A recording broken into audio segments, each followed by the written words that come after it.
আমার মনে হয় এই সমস্ত কাজের সাথে যারা যুক্ত থাকে তারা সত্যি ভীষণ লাগে, যেমন cake artist, makeup artist, photographer, nail artist, আরো অনেকে। এরা দিনটাকে বিশেষ করে তোলার জন্য এদের যে এফোর্টস গুলো দেয় আর তাদের ক্লায়েন্টের মুখে যে এমন একটা সুন্দর হাসি তারা লাস্ট অব্দি দেখতে পায়, যেগুলো একদমই ভাষায় প্রকাশ করা যায় না। 9th ডিসেম্বর ছিল আমার একটা ছোট ভাইয়ের বার্থডে। সেখানে আমাদের সবার ইনভিটেশন ছিল।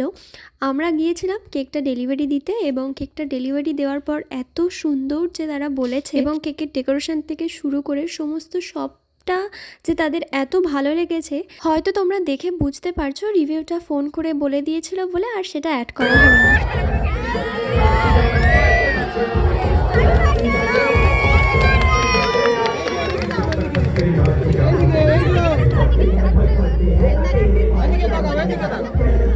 তারপরে 6th মান্থ অ্যানিভার্সারির জন্য একটা ছোট্ট বেন্টো কেকের অর্ডার ছিল। আর বেন্টো কেক মানেই কিন্তু ভীষণ কিউট একটা ব্যাপার থাকে তার মধ্যে।